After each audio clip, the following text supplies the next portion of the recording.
Thanks for joining us as we examine the Star Wars TV series, The Acolyte, and ask the question, who or what killed the Acolyte? My name is John Newton, science fiction author, and I'm joined by Jono from the Culture Crusader. Jono, would you like to say something about yourself? Hey, yeah, thanks for having me on the show. I'm Jono. I do reviews on my YouTube channel, The Culture Crusader. I've been reviewing The Acolyte when it was coming out, so I reviewed the whole season of that one episode at a time, and now that it's been cancelled, I think it's going to be interesting to jump into the reasons why and go from there. Sounds good. The main plot of this series is a detective novel in space. At least that's how it first started out. The series was set at the end of the Star Wars franchise High Republic era, about 100 years before Star Wars Episode 1, The Phantom Menace. The Acolyte follows a respected Jedi Master as he investigates a series of crimes. This investigation leads him to a former Padawan learner and uncovers a series of sinister forces at play. Now, this has been out for a while, not that long. But usually I say that going forward, we're going to be going into spoilers. Don't watch us. Go watch the movie or show. Come back and see our review. At this point, I'd say no.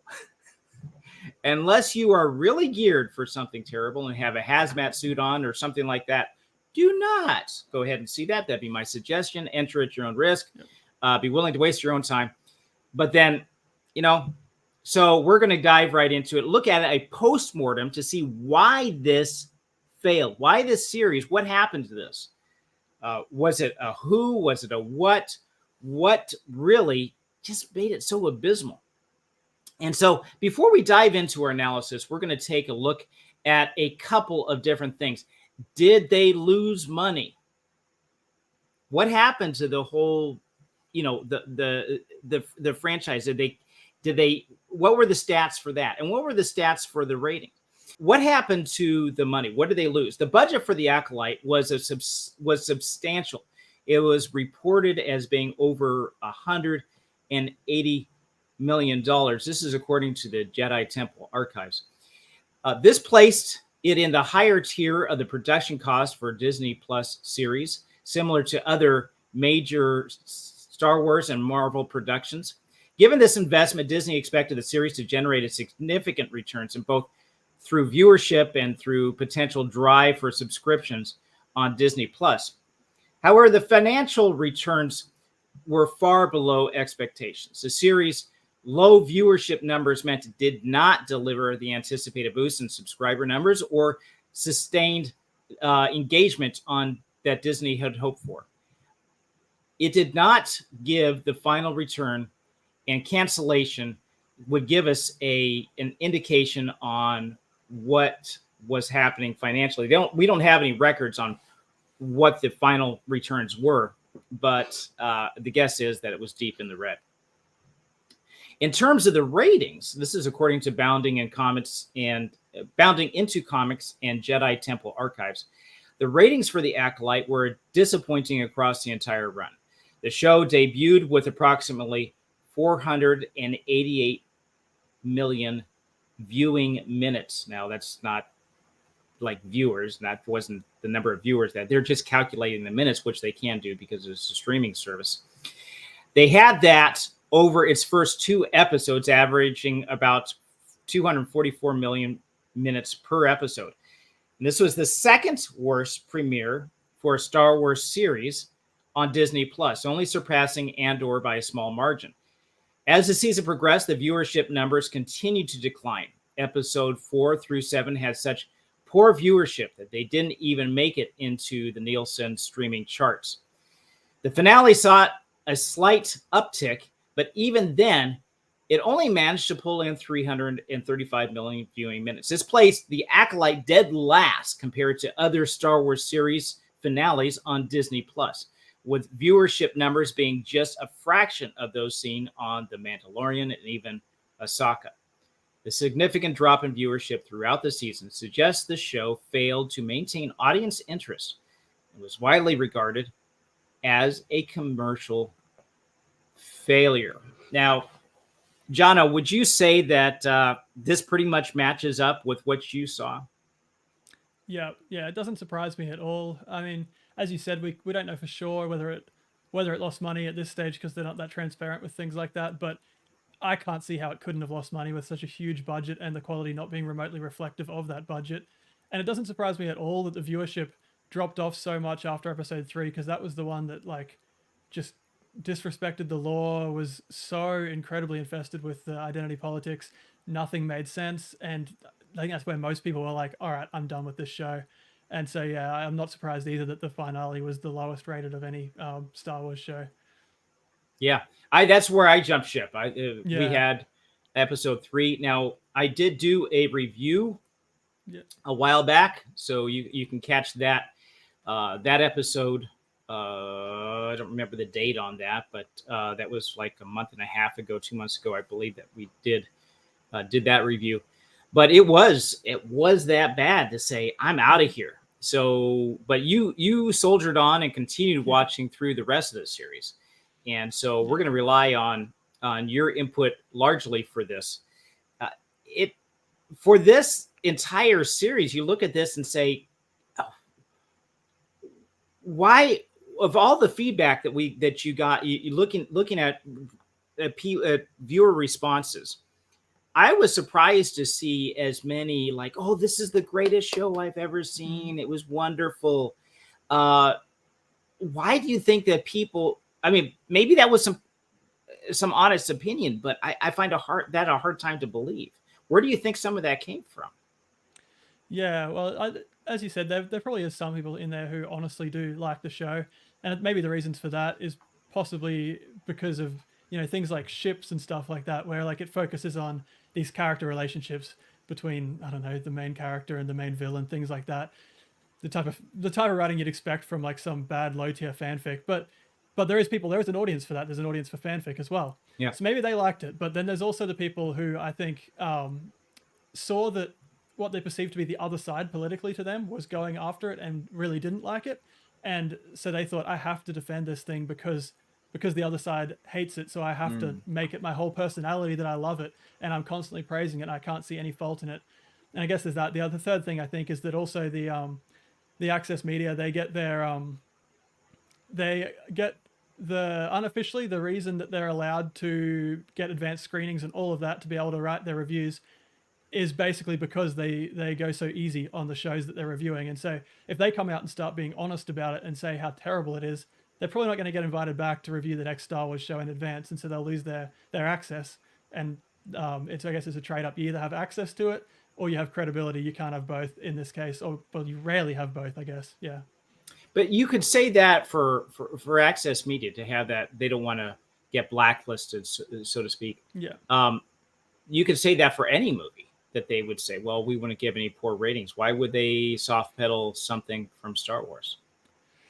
Yeah, that's a good point. I think the more in line it is with the political agenda that like all that whole complex of Hollywood and the media and all that all like to push together, the more in line it is with that, the less likely they are to go against it and cross these companies and say, no, it's not good. If a movie comes out and maybe it doesn't have as much diversity as they would like and all that, they feel a lot safer to go against it in that case, because they feel like they got the backing of all their friends and all the industry to say like, no, they were justified for calling you out for this. And so the company that made the movie is less likely to blacklist them because of that, I think, because it's like, it's all the safe politics right now is the woke stuff that's being promoted in all this. Yeah, that's a good point. And there's also the question of Disney itself, that maybe you don't want to say something about this 800-pound gorilla there and get sidelined for all the other movies that they would come out with, say, well, we're not going to use this guy because he's given us some bad ratings. And so that goes also to say that you also see that for some Christian movies or maybe some Christian books as well. Last week, I did a review on a Christian movie called The Firing Squad, which came out earlier this month. It debuted earlier this month. And it was so poorly written, so poorly directed. It was like and acting. It's like, oh man, I can't believe they actually produced this. This would have been something, if you look at it and after the production say, no, we can't do this. This has been scrapped. But they did. And so the question that I have, because you have people coming out saying, oh, this is the best thing I've seen. This is wonderful. It all these high praises and giving it a 5 out of 5 or 10 out of 10 star rating for it. And you think, did we even see the same movie? You know? So I think we see this on both sides of political camps as things become so polarized. And as Christians, we can't do this. So I'm going to redo this part here. I put out a poll before the movie and asking, what should we as Christians, should we just basically give a pass to Christian movies and give them automatically high marks? If not 100%, then, at least in the 80s or 90% tile or whatever for the ratings. Or should we try to deal with them honestly and give our honest opinion about it? And the 57 responses came back for that. Out of the 57 responses, what do you think was the average or the ratio between, yeah, we should say it like it is, or no, we should give it help them out a little bit and give them a higher rating? What do you think that ratio was? Yeah, well, my guess was probably like about 25% might have said we should help them out, and the rest would have said no, we shouldn't. And I hope yeah. So I would have said somewhere, I may have put it more like 10%, but yeah, it came back as 100% of the responses said no, we should be honest about it. Yeah, that's good. And yeah. And we need to, because if we don't, we will produce junk. As an author, I rely on criticism, because I don't want, when I'm done with one of my stories, to get how it should have ended on something that was so obvious right in the beginning. It's like, that was a plot hole. And you do a really good analysis on your channel. I'm going to give it a shout out to you on some of the things that sometimes you can be a little rough, but I want to send you some of my stories when they're in early stages. Say, okay, Jono, give it to me straight. Is she going to live? because we need that. We need that tough criticism. We should be producing, as Christians, producing some of the best material out there, because we're following the creator of the universe, the most creative, entity out there. And so it shouldn't go into this. Like, you look at Disney, what happens with Disney is they this big conglomerate monster, they suck up all these other, like Pixar and all these other different entities, and just this blob that keeps on growing. And it seems like after a while, all that life gets sucked out of it, they're a creative zombie, and you get these husks that are walking around afterwards. Do you think that this has happened for the Acolyte, then, that you do have these unfair ratings? Yeah, I think so, definitely. I don't know. As I said, I don't want to attribute all of the support for the Acolyte to things like that, but it definitely seems like there's a pretty big part of it is that, and it's not just the Acolyte, it's happened with a lot of things. Wheel of Time and Halo both come to mind. Those shows where I would say the actual fan base of those franchises before they got adapted looked at it and went, hey, this is a complete perversion of the thing we love. This is not what we want. This is you've just infested this with your own identity politics and all that. We don't want this. And so the other side went, hey, they're calling it out for the things that we like about it. So we need to really, really double down and support it way more than we otherwise would have, and pretend like we were always fans and all of that. As I said, it's not all of them. Some of them probably were fans and do still enjoy the new thing, but it's not the majority by any means. I almost wonder if, I do believe that it's obvious, because Disney has come out and said, at least some executives in Disney said, they do have a particular agenda they're going for, and it is the woke agenda, and trying to get that in. And you saw the earlier interviews for this TV show saying it's the gayest Star Wars out there. And so there is an obvious agenda that's there, but I almost wonder if some of it is to say, listen, we're going to get the ratings because we're controversial. Yeah, there is maybe a certain generation, Gen Z or whoever, that is going to be like, hey, I'm with this. because this is trending and we're all talking about this. Maybe they didn't even care about the ratings, and that's something that I want to get to that. But before we do, I want to get into a little bit of the some of the responses that we're getting on the chat. This guy, Andrew Martin, I think he might be down in your neck of the woods. I don't remember or not. Do you see his response here? Yeah. What, do you recognize that at all? I think it's New Zealand. In fact, right. Yeah. Okay. Yeah, and I know, Andrew, I'm not going to pronounce it right, so that's why I wanted to put yours up there to get a little bit of feedback from down under. So yeah, I'm not sure. Woke nonsense. Always best to be honest, and creative vampire. Yeah, they pretty much are. There we go. So he put down. Oh, nice. Maori for a yeah. casual greeting. Yeah, cool. Kaya Ora. I think it's Kaya Ora. So, nice. All right. So, yeah, this is. Do you think, and this is not something we originally had on the agenda to speak about, but this is something worthwhile. I saw it as a comment earlier on that they are not actually going for. Oh, I think he has here. They're not actually going for money here. They're going for ideology. Do you think that this was a lost leader for Disney to say, listen, we know we're going to lose on this, but we're going to do this anyway? It could have been. I think there was that, like, we're kind of coming to the end, I think, of the era where they've got their free money to make these kind of films and lose money on it all the time and just get away with it. There was a while there where there was investors who would pay for, basically finance these movies, like BlackRock, companies like that own big stakes in Disney. They would finance these movies just to push the agenda, and they wouldn't care if it loses money. But from what I've heard, I'm not super into this side of things, but from what I've heard, it seems like that free money kind of era is ending, and those companies aren't funding stuff as much.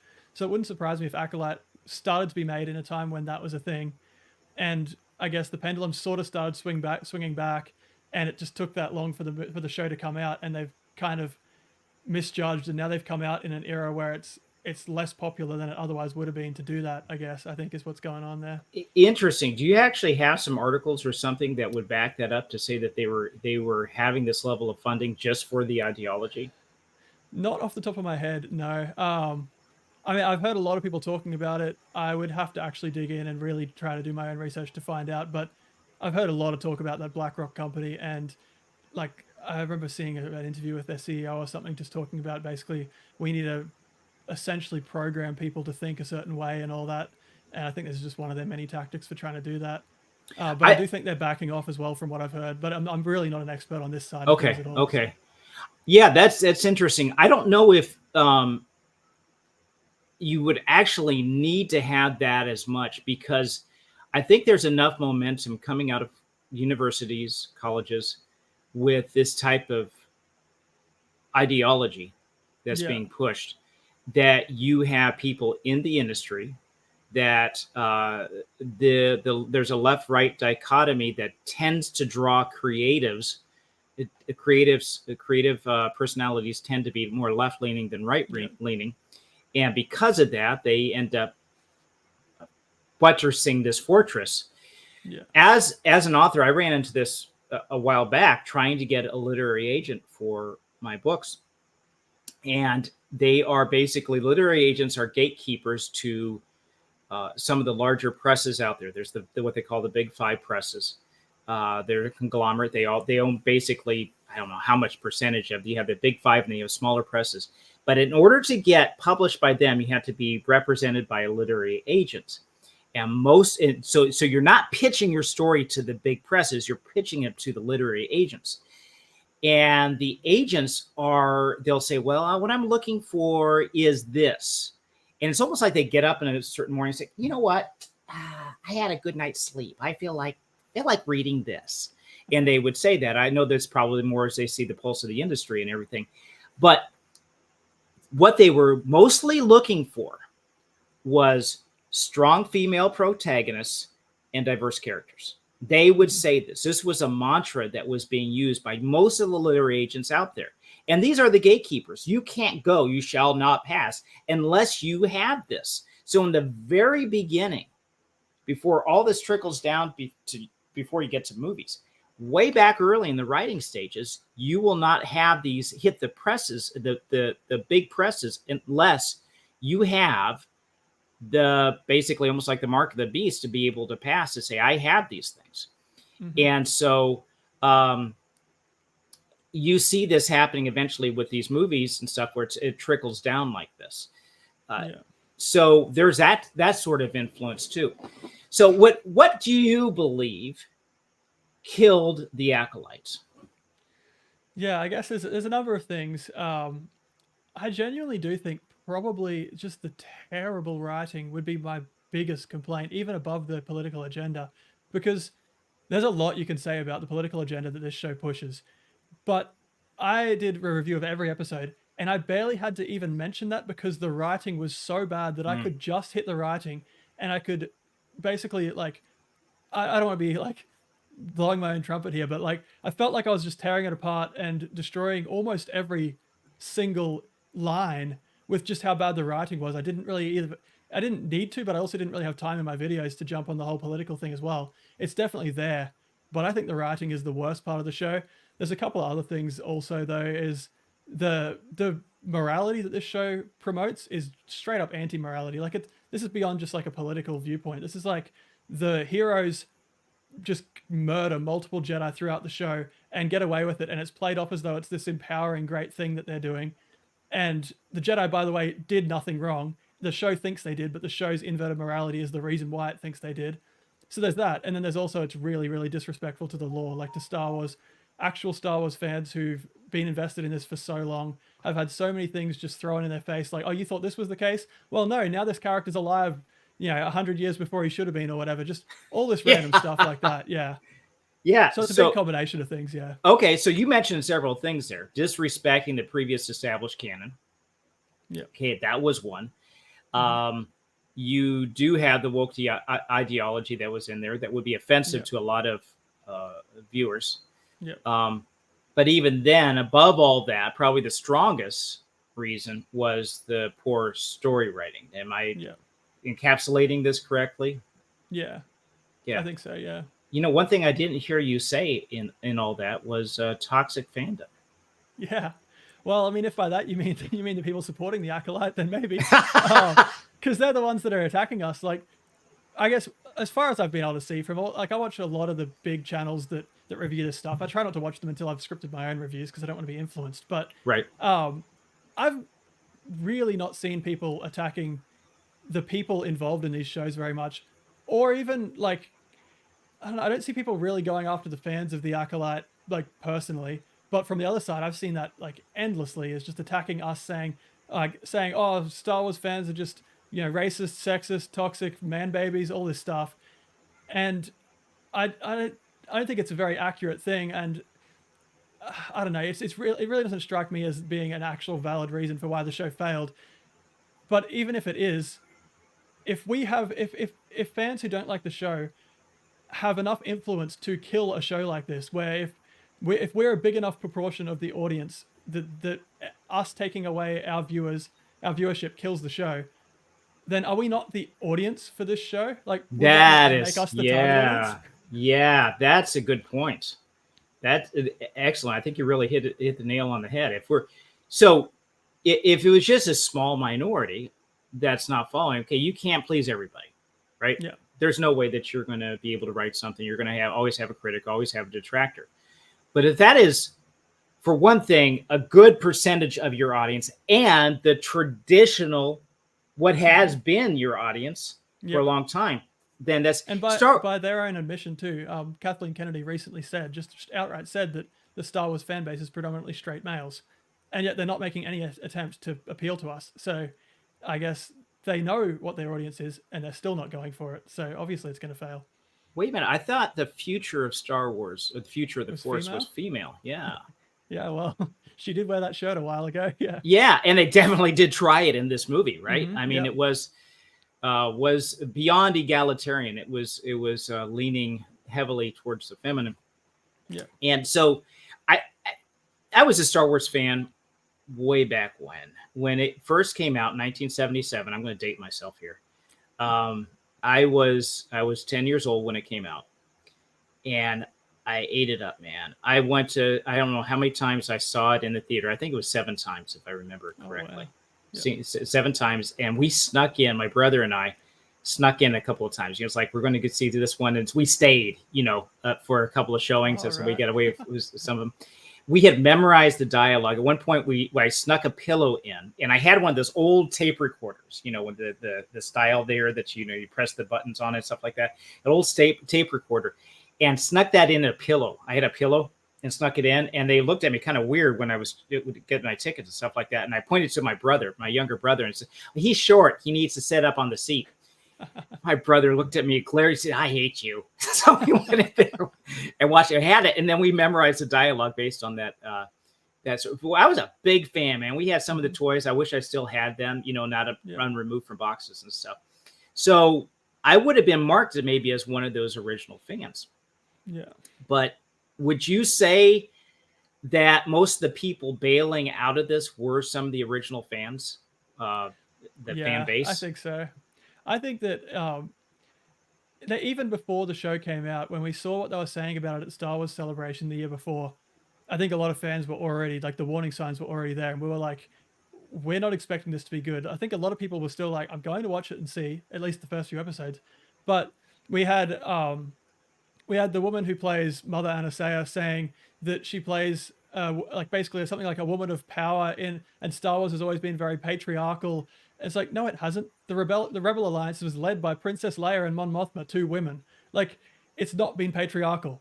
And then we had the actor who plays Yord saying there's no good or evil in Star Wars. It just depends on where you're sitting, which is the polar opposite of how Star Wars is. You've literally got the light side and dark side of the Force, which, by the way, this show forgot about until like episode 7 or something when it finally mentioned it. But yeah, so you had him, and also him, this is less important, but him proving that he doesn't know anything about Star Wars when he said Anakin blew up the Death Star instead of Luke by accident. He said it twice, though, over the space of 2 years, so no one corrected him for that whole time when he was working on a Star Wars set. So there's just stuff like that, a lot of stuff where it feels like they're coming out and either attacking the audience with like their comments from Amanda Stenberg, the main actress, saying, oh, well, nerds are gay. Star Wars has always been gay. And admittedly, the interviewer did bait that question out of her. It wasn't like she came up with it on her own, but she fully went along with it. So you've got the people attacking the fans, but also completely misinterpreting Star Wars and proving that they have no understanding of it and no desire to actually develop an understanding of it. And so obviously we were ready and watching for the signs as soon as the show started, because we'd already seen signs even prior to the show.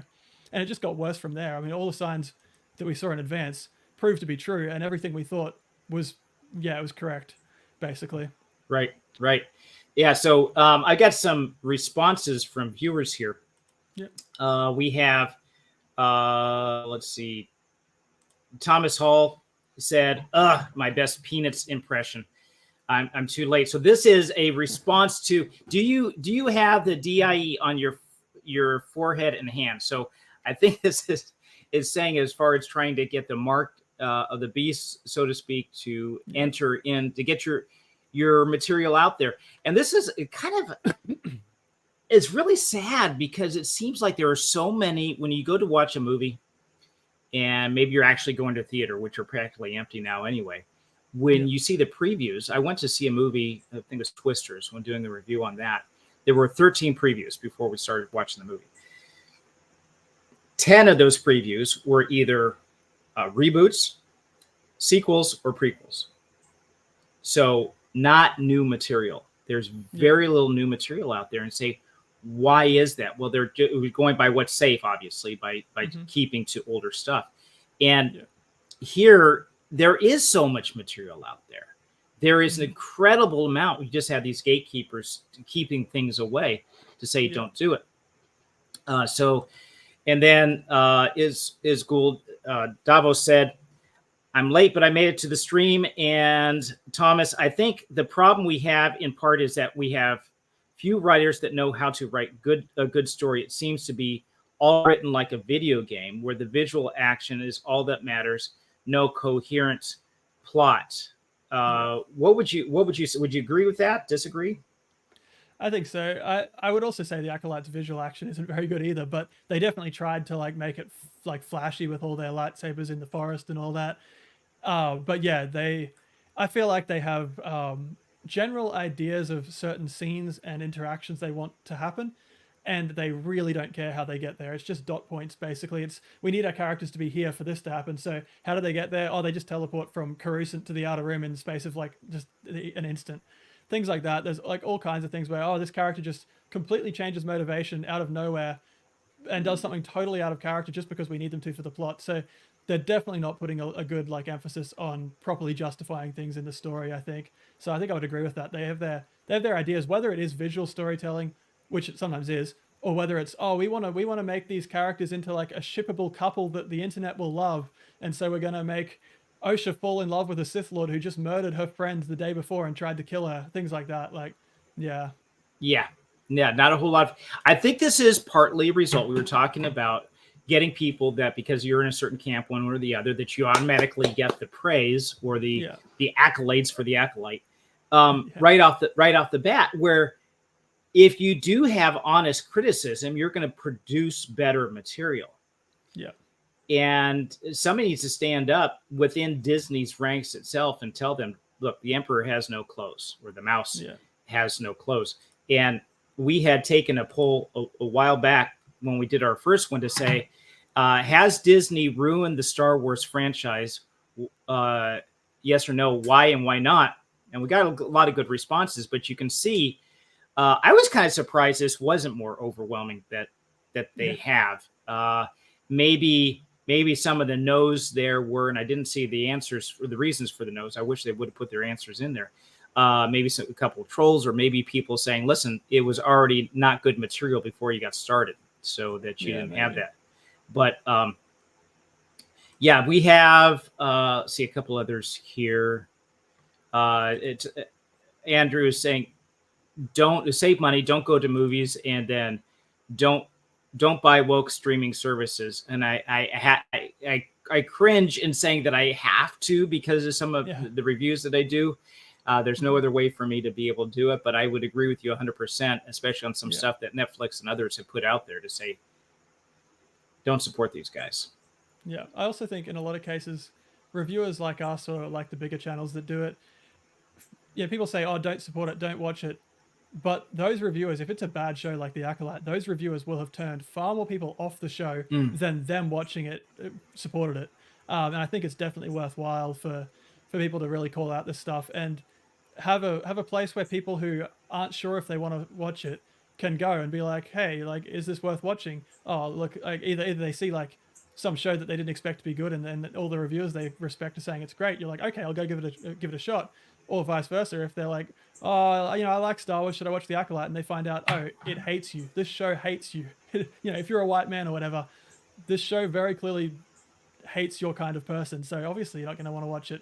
And obviously there's everything else that's wrong with the show too. But I think it's very worthwhile having reviewers who, as you said, have to support in a small way these companies to be able to view the product, to be able to then give an honest review, which may end up hurting the company more than their support gave to it. Yeah, that's a really good point. And the disadvantage of the streaming services too is that you can't say, I'm supporting this and I'm not that. As individual movies come out, it's just the whole, you're buying into the whole thing. And we really do need to have our financial voice being heard on some of these. And when they do come out with something good, to do it. Now, I haven't viewed it, but I was tempted to. The third season of Picard was apparently better than the previous two seasons, almost enough for me to say, you know what, I'm going to give this a try. But I have such fond memories of Star Trek The Next Generation. I didn't want to even go that far. But I think when there is something good out there, to show support. We did a review on Twisters a few weeks ago. That was a new movie that just came out. It was good. It wasn't fantastic. It was a popcorn movie. You sit down, you watch it, and there was no woke agenda in there. They weren't bashing any of the males in there. There wasn't any kind of sexual overtones. I mean, there was romantic tension that was there, but that was about it. it was a good movie. And so it, like I say, it wasn't like I buy it and put it on my shelf, but it was enjoyable. We should have more movies like that. So I wanted to support it. Yeah. So I have some other comments here. He says, my biggest complaint with the Acolyte is the poor writing. So he's echoing, Jono, what you're saying about this is you're probably, and I think you're 100% correct, by the way, with your analysis to say the poor writing. I think that some of that is because of all the praise that they get. They're not self-correcting. They're not getting these, someone's not saying like, dude, did you even read? Do you even watch some of the original Star Wars? Do you know who Luke Skywalker is? Yeah, do you know who blew up the Death Star? It wasn't Anakin. Not that he was a writer, in fairness, he's just an actor, but yeah, none of the writers or anyone else on the team corrected him, though, seemingly. But yeah, there's something else I was going to say about that. I don't know, maybe I'll think of it later. Okay. Another Thomas Hall said, this question of why it failed fans or why Disney, is this a question of why it failed fans or why Disney pulled the plug? I could care less so much about why Disney pulled the plug. I think the reason why I'm asking this question is from a writer's point of view, to say, how can we avoid this type of thing going forward? Not so much for Disney. Disney, I don't know. Hopefully they're going to turn themselves around, but I think they're a lost cause. It's more for us to say, we see the argument going back and forth on this. What actually did cause the demise? And I think you're right in saying it's more than one thing. But then how can we as writers and producers and so forth going forward, how can we avoid this trap? Yeah. I think that's what I was going to say before is one of the other reasons why the writing was so poor, I would say, is because the kinds of people who get hired for these are now getting hired based on their like random characteristics, like their gender or their sexuality or their race. And they're not getting hired based specifically on talent. They're not getting hired to be the best person for the job. They're getting hired because even the writers are basically getting cast where like the company goes, hey, I need a lesbian to write a story for me, or whatever it may be. And so those people who get hired that way, I feel like they tend to be more likely to be the types of people who view everything through the lens of identity, and they think that the highest like value is victimhood. And so, and like it always becomes like an oppressor versus oppressed narrative when not everything needs to be that. And basically they just end up prioritizing pushing their own agenda over good writing. So even if some of these people might be capable of writing a good story, if they really sat down and tried and didn't try to push their agenda, they just can't throw the agenda out, and that's all they focus on, and it always comes at the cost of a good story. And I don't really understand why they can't have both. As in, like, very occasionally you see some shows that you're like, there's very clearly some pretty like liberal like politics in that, but the show's still well written. But it's really, really rare, and I don't really know why they can't have both, but they don't seem to be able to. Yeah. I would. Okay, so I'm trying to think of a movie or a show that would fit that kind of model where there still is maybe ideology that you don't agree with, but it's well written and an enjoyable show. Because it doesn't overshadow it. I would say, going back to the 80s. So I know that you're not a big Star Wars guy. I'm a Star Trek guy. Sorry. Yeah. But Star Trek Next Generation back in the 80s, there was some stuff that was coming out that was left leaning. Mm-hmm. Definitely at that time, to say that they were well, they've always been woke in a way. They have been, but it wasn't something that was so overriding. Yeah, and Battlestar Galactica too is a good example of that. The second, like the remake of Battlestar Galactica, there's a few things in that I thought were like pretty woke, but overall I really enjoyed that show. Yeah. I didn't. I had some reservations about it. Really? I think it started off well. Actually, I got close to the end and then I forgot about it and just never finished it. But yeah.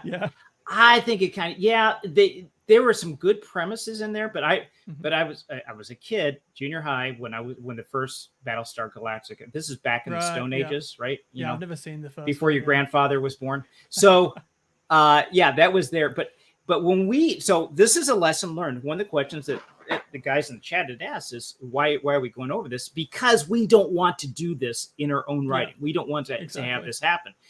And so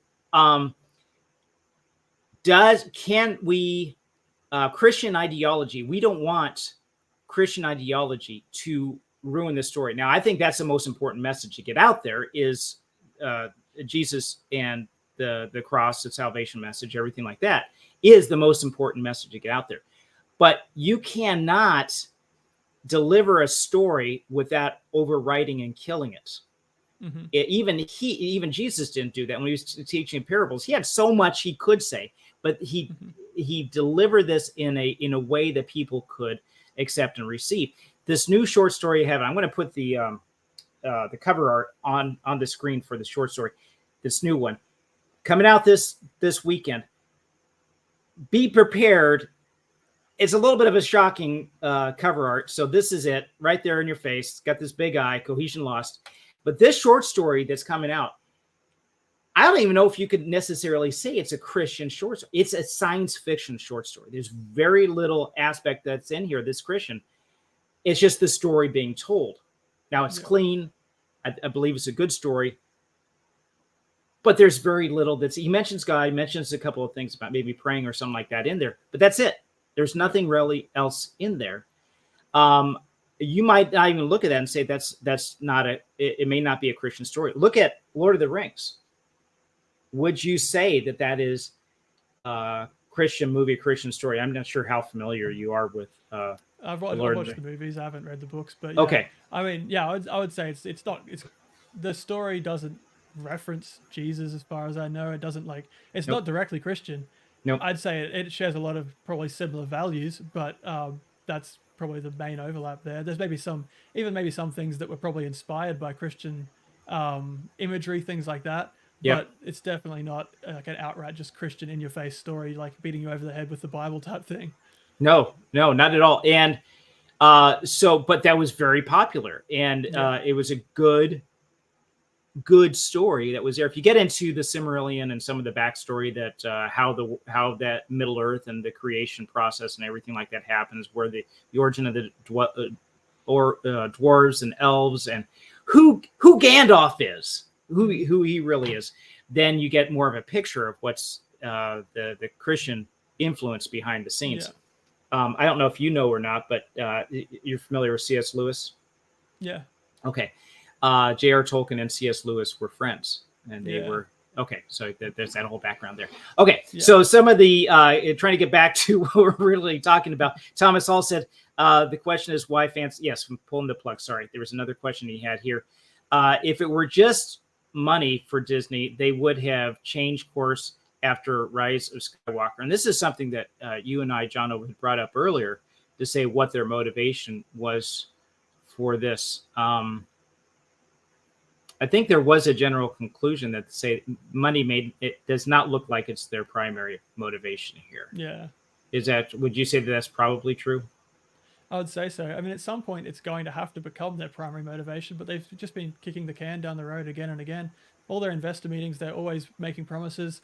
They're always doing tricks to try to boost the appearance of their subscribers to Disney Plus, where they'll either lower the price or they'll start giving it away for free or really, really cheap with some other deal, just to be able to tell their investors, hey, look, we've got an increase in subscribers, but they're bleeding money. And at some point they're going to have to start looking and caring about money. But lately they don't seem to have cared at all. Right. They're just interested, as far as I can tell, just in pushing the agenda. Yeah. And do you think it was money that eventually they looked at this and said, hey, we got to do this? Or was it something else? Maybe. I don't know what would have been behind the decision making, because they've shown many times that they don't really care about losing money. As I said, that does have to come to an end at some point. Maybe we're getting to that point. Maybe some actually smart people higher up in Disney have gone, we cannot give another 180 million to a show like this to get a season 2 when season 1 did so badly. Right. I don't really know though. I don't know what else they'd be taking, because they've shown time and time again that they don't care about fans' feedback either. And so it's not like all of our response and negative response to the show, it's not like that's made them decide, hey, we need to change directions. I don't believe that for a second. I don't know what their reasoning is for it, really. Yeah. Here's another. It's got to be money. I can't think of anything it could be except money, but I don't know. Yeah, or I don't know. Maybe it's brand. You can damage the brand enough that wouldn't be an issue. And I think I kind of get the impression, I could be wrong on this, I feel like the pendulum is starting to swing back the other way a bit. And I think if they were to keep pressing stuff like this with this agenda within the next, like by the time it gets made, it'll be another couple of years. Who knows where the like politics are going to be in a couple of years, but I suspect it'll be even less popular, this type of thing, by then than it is currently right now.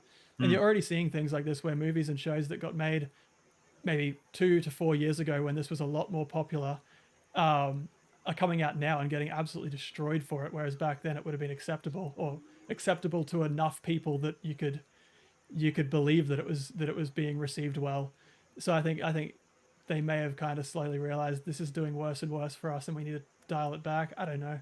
It would be nice to see if that tide does change, that it starts Yeah. to go the other way. It's a great quote from Matt Frad discussing the most Christian media. You want to like it, you want it to be good, but it's like eating vegetables. It's really not enjoyable. Yeah. Yeah. Said no. Like it's often the case. Said Not no always, vegan but ever. yeah. Yeah, that's true. Boss Monster said, if Seth Rogen made Star Wars a Disney show, I would be all in. Yeah, didn't he do, oh gosh, was he the one who did the Orville? I'm not sure. I don't know many of his movies. I think so. But so you could see where there's a lot of innuendos and stuff like that that's in the Orville that I think I'd pass on. But I did see a few episodes of it, and it's like the Star Wars that we wanted for the most part. Right. You know, Okay. Not Star Wars, Star Trek. I'm sorry, Star Trek that we wanted, because it seemed like it had gone under that type of, I don't know, storyline going forward. So for what killed Star Wars, I think we can pretty much say that it is not because of toxic fandom, unless we're looking at the ones praising the show as being toxic because they kept it from getting better. They kept it from saying, oh, we need to do a course correction here because we're losing people. We're missing the mark on this one. Other than that, there's the other three things that you mentioned: writing, directing, producing. There's probably goes with it. Is the biggest thing. And after that, disrespecting the lore. There's so much lore that is here, so much that they can draw from. And you really need to keep to that, because fans will say, hey, listen, you know, this guy's got a red lightsaber. That should tell you something, huh? You have heard of the Sith. You know who they are, right? Yeah. So some of that was just plain forgotten. And they do occasionally draw from the lore, like when they bring Darth Plagueis in, or Ki-Adi-Mundi, two main examples, or Ki-Adi-Mundi, however you say it. But even when they do, they only draw like little bits, and then they retcon a bunch of other stuff, and then they give you this like bastardized version of it that's nowhere near as good as what you had in the past lore. And they go, hey, aren't you happy? We gave you Plagueis, and he's hiding out in a cave, creeping on the Sith and his new girlfriend or whatever. Or like, hey, we gave you Ki-Adi-Mundi, and he now apparently totally forgot that he'd seen the Sith back in like 100 years prior. I don't know, all this stuff. Like, they're just breaking their past lore, and then complaining that we're not happy with them for it. And that, people always say, like, the defense is always, well, that was Legends and this is canon, because when Disney bought Star Wars, they classified everything except the movies and Clone Wars as all the books and that they classified as Legends, and they started a new continuity that only relies on the movies and the TV shows and anything they make going forward. But the point is, even if you draw something from Legends and bring it into canon, like, I know they're two separate continuities, but I'm going to compare it to how it was in Legends. And if it's worse than it was in Legends, I'm going to be mad. Like, it doesn't matter if it's a separate continuity. You've made it worse. Well, they would have to make a decision on that to go one way or the other, because there was some contradictions that were there. But yeah, I agree with you that you have to listen to your fan base on this. You have, because you're relying on them, right? Yeah. They're your people that are going to decide whether your show is going to be a success or not. Yeah. So I think this is a pretty good wrap up of this. Is there anything else that you wanted to add to this? Not that I could really think of. I guess one other thing that I thought may have slightly contributed was the lead actress Amanda Stenberg making a diss track of the fan base because they weren't receiving the show well.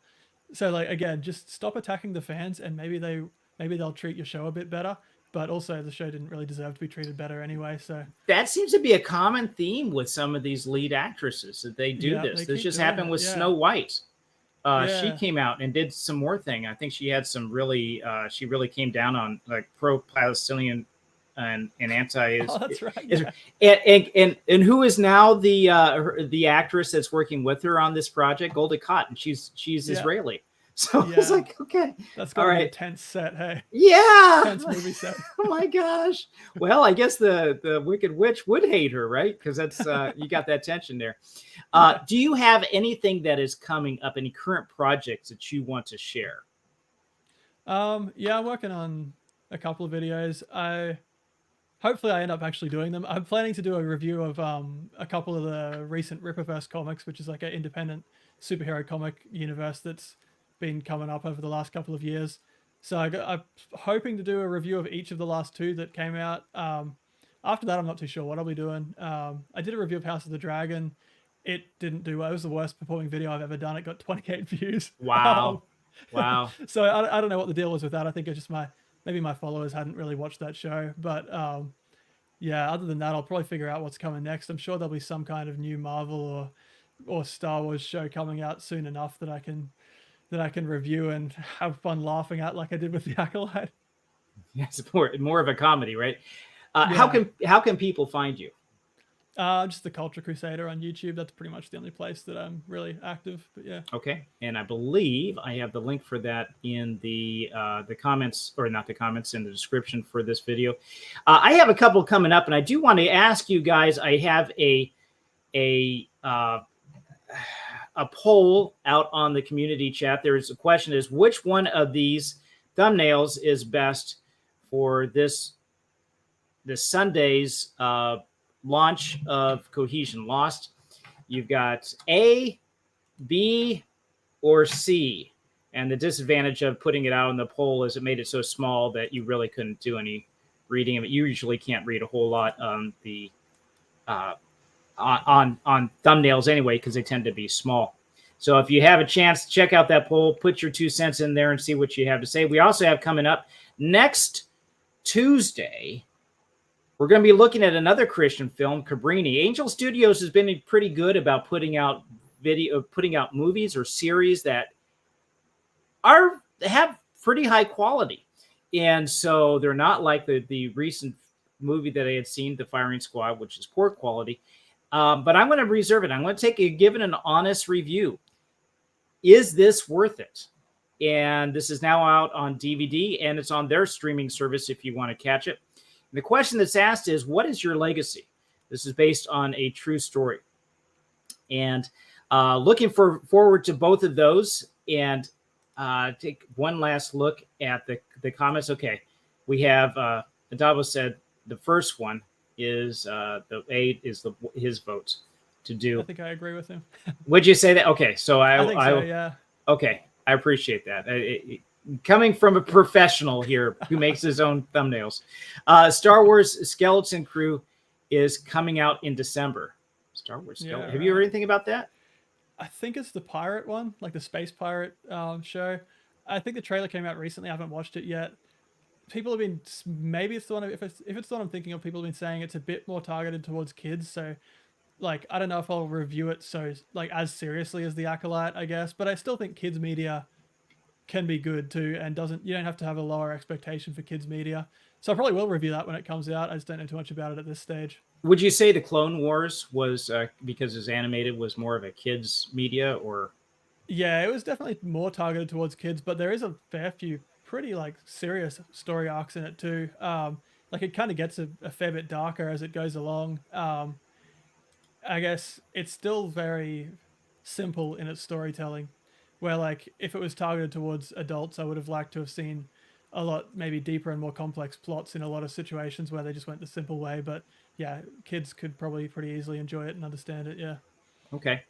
Cool. Well, until then, we're going to see if we can get Jono back. He's been a great guest, and appreciate your insight on the Acolyte, especially that you had ventured through the entire series and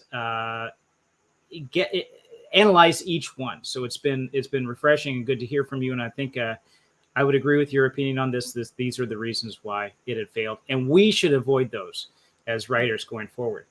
So until then, guys, enjoy the rest of your day and rest of your weekend, and we'll see you hopefully on Sunday.